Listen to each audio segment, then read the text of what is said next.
Amahoro kuri mwebwe mwese mwahise nko gukurikira Radio Publique Africaine ijwi ry'abanyagihugu. Turi ku munsi wa gatanu igenekerezo rya gatanu ukwezi n'ikigarama umwaka wa 2025. Kaze muri ano makuru twabateguriye ariko mu nkundire tuyahere ku ngingo nkuru ziyagize. Umwana umwe yakomeretse umutekano uranahungabana kuri uyu wa gatanu mu gitondo biturutse ku ntambara zigize iminsi ari utavanako ziriko zibera mu gihugu cya Kongo iharanira demokarasi. Intambara zisa n'iziriko zirafata iyindi ntumbero.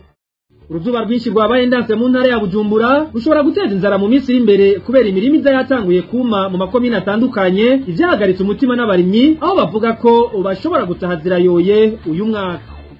Nayo mu gice cya kabiri cyano makuru nkuko bisanzwe ku minsi yose ya gatanu tubashikiriza ikiganiro dukingira ibidukikije. Uyu munsi ukaganira ku vyerekeye bituma habihindagurika ry'ibihe hamwe n'ivyayazwe mu nama iheruka kubera muri Brazil ku bijanye n'iryo hindagurika ry'ibihe. Aho nariko nca ku masonga mu kanya n'inkuru imwe ukwayo.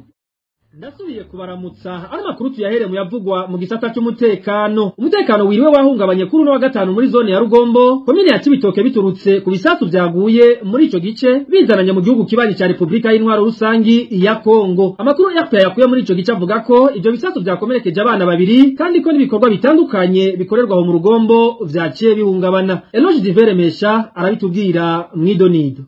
Mu masari hagati ya 23 ibisasu binini bibiri vyaguye mu gitondo gishira umuhinga mukuru no wa gatanu muri quartier ya Nyakagunda iherereye muri zone ya Rugombo komine ya Cibitoke. Hakurikira uhagarara udasanzwe abantu bagizwe n'abakuze be n'abana b'abanyeshuri bakaba baboneka mu bwoba bwinshi biruka.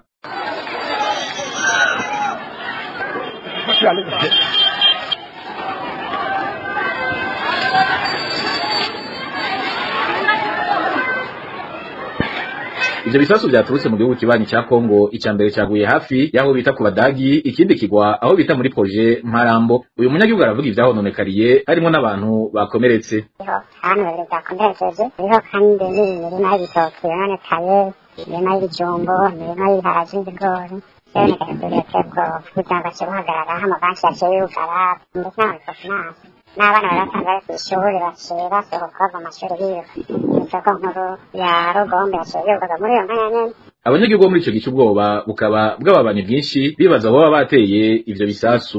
Kuvuga ibintu birakaze ntituzi niba ari NZ cyangwa igifungo cy'abakirungitse agitamenya neza ariko cyose umutekano urahungabana. Abantu bose ni kuvuga kimwe twabivuga kandi urabona ko ari hafi muri Kongo. Ivyo bisasu binini vyaguye muri zone ya Rugombo bije bikurikira ubwoba abanyagihugu baho mu Cibitoke bari bamaze iminsi bagaragaza bafatiye kugwa mu rw'amasasu bomba ruvugira hakurya mu gihugu cya Kongo. Mbere hakaba hari n'amasasu yaramaze kugwa ku butaka bw'u Burundi anakomeretsa abantu 5. Uruganda rwa FPA rwagerageje kurondera kuri telefone musitanteri wa komine ya Cibitoke Eloge Najeneza hamwe n'umuvugizi w'igisirikare cy'u Burundi General de Brigade Gaspard Baratuza kugira bagire ico bashikirije ariko nta numwe yatwitavye.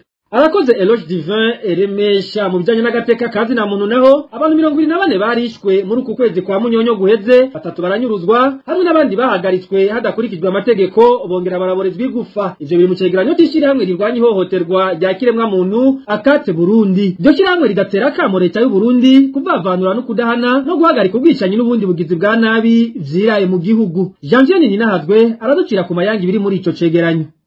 Mu cegeranyo kijanye n'ukwezi kwa 11 uyu mwaka w'ibihumbi 2025 mu vyihonyangwa ry'agateka ka muntu n'ayandi mabi atandukanye akogwa mu Burundi, ishirahamwe Rukirisu rigwanya ihohoterwa mu Burundi rimenyesha ko ryatorokanije abantu 24 bishwe mu mihingo itandukanye y'igihugu bakicwa mu buryo bweruye bw'ihonyangwa ry'agateka ka muntu kandi hakiyongerako no kudahana babakoze ubwo bwicanyi. Aha ishirahamwe Akati Burundi rikamenyesha ko rihagaritswe umutima nabo bagandagurwa bagaca bahambwa gihutihuti atamatohoza akozwe kugira ngo bamenyekane hongere hanamenyekane n'ababishe. Muri ico cegeranyo kandi Akati Burundi baravuga abantu 3 banyurujwe n'abandi 3 baborejwe igufa bakagira ko baniyamiriza ihagarikwa ry'abantu bagatwagwa bunyuruzwe co kimwe n'ubusho butazwi bukoreshwa n'ibiro vy'iperereza. Akati Burundi ririyamiriza kandi iborezwa igufa rikogwa n'inzego za leta zari zishinzwe nyabuna kubahiriza agateka ka muntu. Muri ico cegeranyo kandi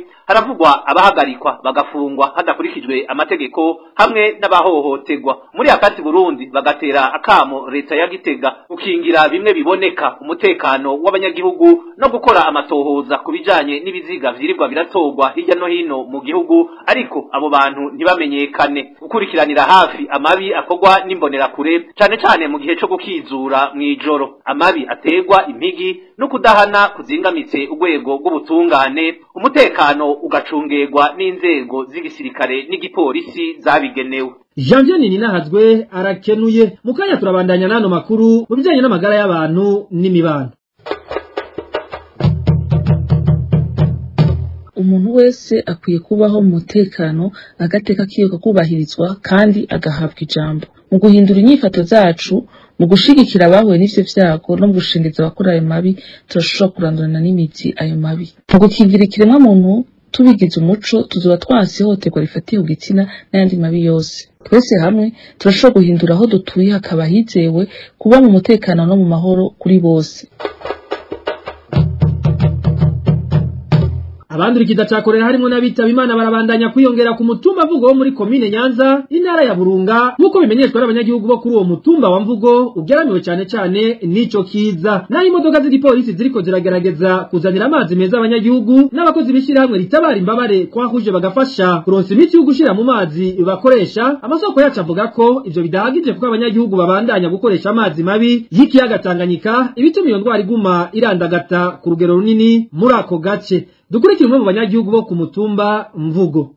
Hirya y'ejo hitavye abantu batatu bahitanywe nyene n'ico kiza ca kolera hama ejo naho hitavye umuntu umwe n'ubushi umurindi wo kwitaba cane Imana bahitanywe n'ikiza ca kolera waragabanutse ariko n'ubu abandi ni benshi cane ku buryo imodoka zaruse habane n'iz'abaganga batagira imbibe ziguma zisehura umwanya ku mwanya mbere zikanarengerwa hakajamwo abamotari bagafasha gusehura abagwayi abaremesha kiyago barahari mugabo ntibakora cane abariko barakora cane nabo muri kuwahuje kandi baguma batanga impanuro kenshi abanyagihugu ntibazikurikiza ko babandanya bikoreshereza amazi atanganika ukuri kwamye ari nayo mpamvu mbere abantu benshi baguma bandura cane ku bwinshi ku kijanye n'amazi ubu imodoka z'igipolisi nizo umunsi ku munsi ziguma zisehura amazi zibanzanira amazi bayavoma ku muyange wa Nyanzarake hama babazanira nyamazi meza yo kunywa ubu uri kwibarabara mu Mvugo usanga abenegihugu bahatondekesheje ibibido vyinshi cane kugira bahabwe amazi yo kunywa ntashobora gukwira abenegihugu bose buri muntu anaburonswa ibido imwe y'amazi yo kunywa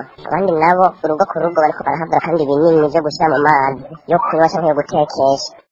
Ubukene budasanzwe bw'amazi meza burabangamiye abanyagihugu bo mu mihingo itandukanye ya komine Kirundo yo mu ntara ya Butanyerera. Ivyo abanyagihugu bakavuga ko bidatahuritse mu gihe ico gice cy'igihugu conyene gisanzwe gifise ibiyaga 9. Ino nkuru twayiteguriwe na Eric Niyonzima. Ubwo bukene bw'amazi bwibonekeza cyane mu bice vya Kirundo, Busoni, Bugabira kuko amasoko yacu imenyesha abakora muri Regidezo bavuga ko nko mu gisagara ca Kirundo amazi aboneka ku bice 30% z'igisagara bikaba biterwa n'ikeno ry'umuyaga nkuba ukoresha imashini mu kuduza amazi meza. Abadashikirwa nayo mazi meza bakaba bavuga ko ibido imwe bayigura amafaranga ari hagati y'1500 n'ibihumbi 2000 nko ku ivuriro riri ku mutumba wa Yaranda ryo rimaze imyaka 3 atamazi meza rironka.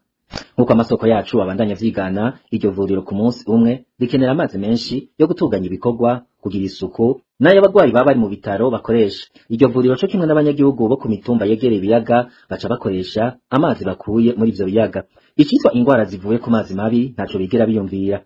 Ibiheza bikagira ingaruka ku bana bama bariko barivuza inzoka zo mu nda nkuko abemesha kiyago bavyemeza. Ibintu bikaba bimeze uko no mu bice vya Busoni na Bugabira aho udafite 2000 atamazi meza ushobora kuronka. Abanyagihugu bakidoga bavuga ko bitumvikana ukuntu komine Busoni na Kirundo bakena amazi kandi bafise ibiyaga bishika 9 byuzuye amazi bagasaba ko ukoreshwa ubuhinga bwo kwimba amazi mu kuzimu forage bakaronka amazi meza. Mu gihe ibintu biruko nkuko amasoko yacu abandanya vyigana amakuru ava mu gisata kirabi vy'amazi mu ntara zo hagati mu gihugu AHMR avuga ko mu gushikana amazi meza mu bice vya Kirundo, Busoni na Bugabira yotwara uburyo bwose bwategekanijwe gukwiza amazi meza mu ntara yose Butanyerera. Eric Niyonzima tukiri mu yavuga mu bijanye n'imibano kandi imyidogo n'imyinshi mu banyagihugu bo mu ntara za Butanyerera na Buhumuza bakoresha ibarabara rya Kobero, Muyinga hamwe na Ngozi aho bavuga ko barigiriramwe ingorane nyinshi kubera ryo nonekaye. Abanyagihugu basaba ko ryosanurwa na cyane ko ryamamwo uruja n'uruza rw'ibiduga binini. Ibyo nizo na Innocent Valentin Singira nkabo. abanyagihugu bakoresha ibarabara riva ku mupaka igihugu ca Tanzania gihana no Burundi rica imuyinga ikabandanya mu yandi makomine bamenyesha ko bahura n'ingorane nyinshi cyane zivuye ku kungene ryononekaye narijya ryamamwo uruja n'uruza rw'ibiduga binini biba bipakiye imizigo uruza n'uruza ruguma ruhaca kubera ko ibiduga binini nyabipakiye bivuye muri Dar es Salaam bizanye ibintu byinshi kubera ivyo binogo ziba zitonze umurongo usanga zigiye kubikatira bamwe batabibonye abandi batabizi. Umwe mu banyagihugu bo mu mihana yegereye iryo barabara avuga ko haberamwo amasanganya iyo abunguruza abantu n'ibintu bariko bagerageza gukwepa ibinogo. Usanga rero n'umwanya wiyongereye aho umuntu aragenda nk'isanga asanga agiye nk'amasaha 2 n'amagisiga gusa kumahabera kahagonyera abantu benshi y'amapikipiki imiduga ipakiye ibikamyo bihahuriye n'ibindi biba biriko biragenda kuzana ivyo bipakira i Dar es Salaam nazo nyene bigaca bisanga zahagiye amagisiga bipakiye ugasanga zaguye bigaramye. Mu kugerageza gukwepa iryo barabara abarikoresha baba bagiye Bujumbura ubu baca bashima kuzunguruka bagaca ikarusi bagasaba ko ryosanurwa. Birasaba yuko nyene bokwikubita agashaka dukorera umuntu akaza aragenda Ingozi yorohewe kubera abaci Bujumbura bobo ntihari Ingozi basigaye baca ikarusi kubera aho ikiroreka rikozwe vuba naho nyene mbona ryatanguye gucika. Uruganda rwa Radio RPA niturashobora kuronka igisata kijejwe ivy'amabarabara mu bushikiranganje bw'inyubako za leta kugira bagire ico bashikiriza.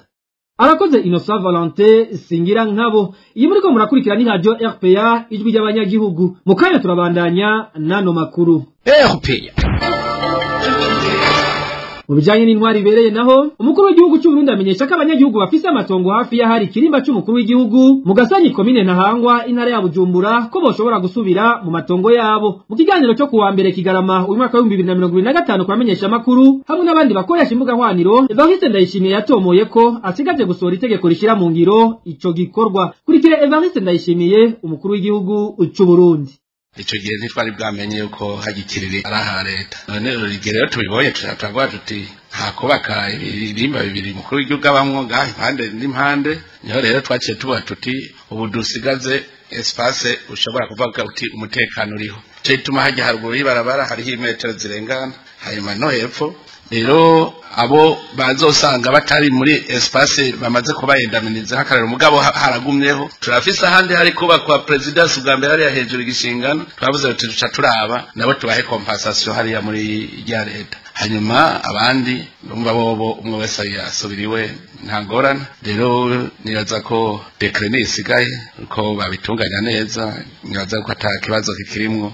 Nari nabibabwiye mu ngingo nkuru zano makuru abari muri amwe mu makomine agize intara ya Bujumbura batinya ko mu minsi iri imbere bashobora guterwa n'inzara bitewe nuko imvura imaze hafi ukwezi itarwa. Mu gihe ibiharage n'ibigori bitanguye kuma abo banyagihugu bavuga ko uruhombo rushobora kuzoba runini bafatiye ku buryo bakoresheje muri iri rima. Mugenzi wacu Emmanuel Niyunge ko yavuganye na bamwe mu barimyi bo mu makomine ya Cibitoke na Mpanda aratubwira uko vyifashe.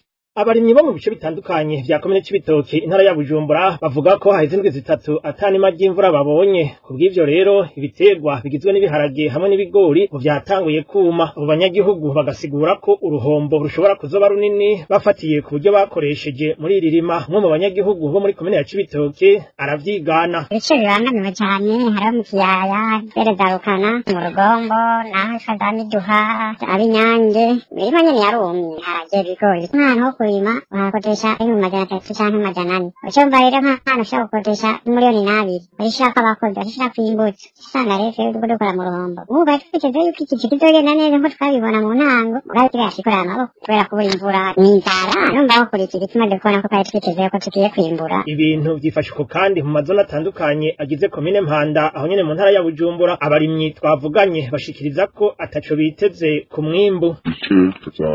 Ihanga Kagwema kubandanya gushikazanya mitanga komine Mpanda yose ukwezi kurakungumutse atama y'imvura iguye igori cyamaze kuma ibiharage byamaze kubingwi Imana idakinze umwaka ibara riragwa uravye ibigori byari bihaje uko cyaba n'ukuntu bimeze ubu ntacu umuntu ariko ashayokora kubera umukuru w'igihugu afashe ibindi bihugu twari bigora ahandi nawe nyene nasabe kugira ngo bamufashe kama natwe abanyagihugu tubone gushikirwa. Kubijanye n'iyo myidogo y'abarimyi mu ruganda rwa Radio RPA ntitwashoboye kuronka Eroge na Geneza musantero wa komine ya Cibitoke cyo kimwe na Leopold Ndayisaba harongoye komine Mpanda kugira ngo twumve ico babivugako.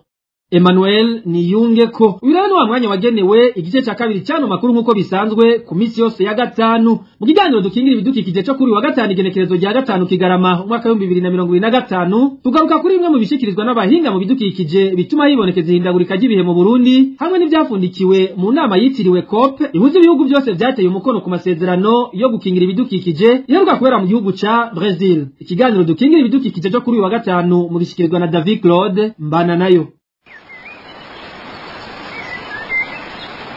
Dukingire ibidukikije. Dukingire ibidukikije ni ikiganiro gihamagarira abanyagihugu bose bisata bitandukanye kumenya ko ibidukikije ari byo soko y'iterambere n'amagara meza ku bantu no ku binyabuzima. Ikiganiro dukingire ibidukikije mugitegurirwa mukagishikirizwa na Radio Publique Africaine ijwi ry'abanyagihugu.